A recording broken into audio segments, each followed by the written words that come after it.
mentioned earlier today about how you've been playing like pickup and stuff. I guess I'm just curious, like who are you playing like pickup games with? A lot of former college players, some pro players that are back in. What if the most defining moment of a superstar's career had nothing to do with a championship ring or a last-second shot, but instead came from a moment of complete rejection? Because the story of Caitlin Clark and her Olympic journey isn't about glory on the court. It's about a cold, calculated silence that echoed louder than any buzzer beater ever could. A decision that wasn't just about leaving a player off a roster, but one that exposed a deeper, hidden conflict within women's basketball. And what followed didn't just challenge a coach. It shook an entire system as the world watched the official Olympic roster drop with 12 names heading to Paris. And when the list was read, shock spread instantly because the one name everyone expected, the player who had electrified the sport and brought millions of new eyes to the game,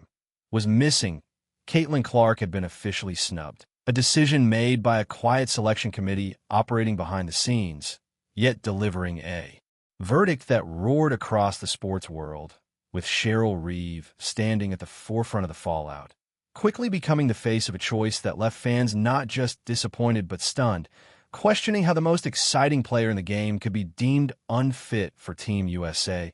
making the decision feel less like strategy and more like a statement that fractured the sport between its old guard and rising generation. And as the public demanded answers, the official narrative began to form, carefully structured and delivered through media channels, emphasizing experience, chemistry, and the challenges of integrating a high-usage rookie into a veteran lineup, pointing to defensive concerns and the intensity of international competition, presenting the decision as logical and measured, yet for millions it felt hollow, like a carefully crafted explanation masking something far less comfortable. As speculation grew louder, suggesting that this wasn't about defense at all, but about ego, about established stars feeling threatened by a rookie whose popularity had already reached a level few could match, raising questions about whether this was an attempt to control the spotlight, to enforce hierarchy, to remind a rising star to wait her turn,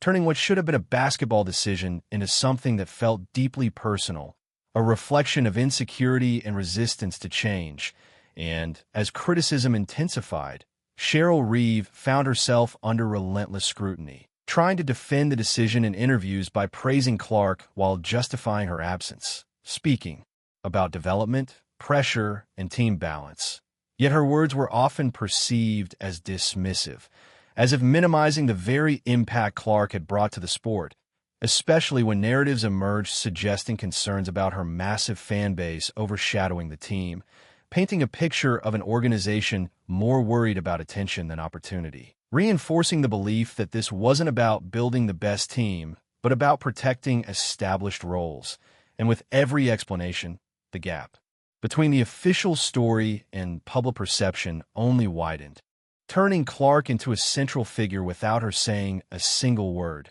setting the stage for a response that wouldn't come through interviews, but through performance, as the backlash exploded into a cultural moment, dominating headlines across sports and mainstream media, with voices like Stephen A.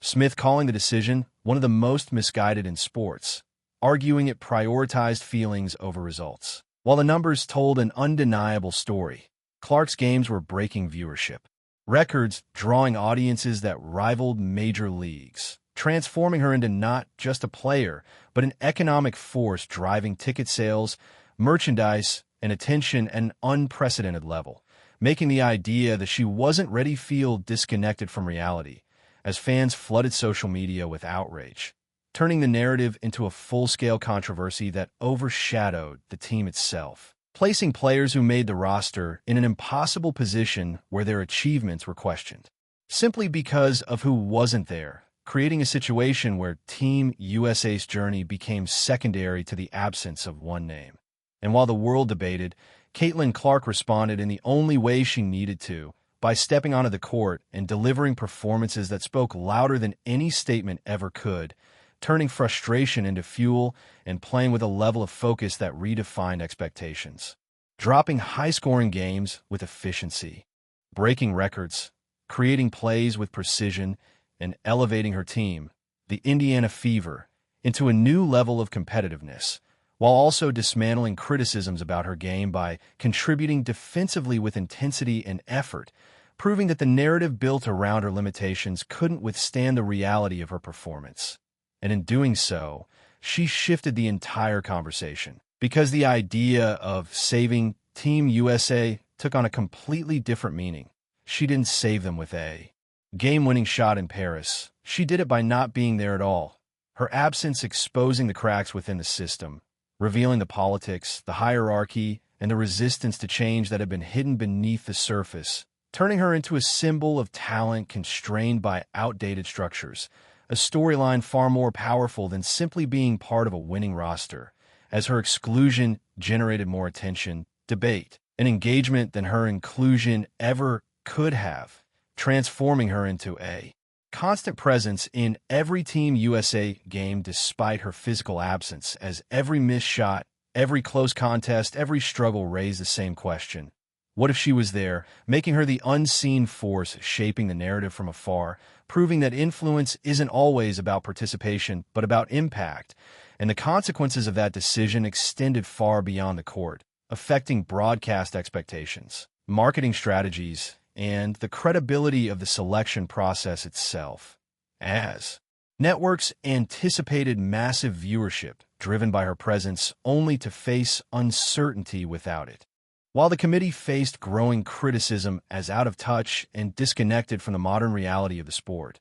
leaving veteran players caught in a no-win situation where success could be diminished and failure would be blamed on the absence of one player, highlighting a generational divide between new fans drawn by Clark's rise and an establishment that seemed reluctant to embrace it, risking long-term damage in exchange for short-term control. And in the end, Caitlin Clark didn't need an Olympic roster spot to define her legacy, because the rejection itself became her most powerful moment, elevating her beyond a single team or tournament, proving that her value isn't determined by a committee but by the millions who watch, support, and believe in her, as her silence became her strongest response, letting her performance deliver a message louder than any words, not just challenging a decision, but exposing an entire system, forcing it into the spotlight, and leaving behind a question that will echo through the sport for years to come. Whether the attempt to humble a rising star ended up creating one of the biggest miscalculations in modern sports history, ensuring that her legacy won't be defined by the team she made, but by the one that couldn't handle her presence.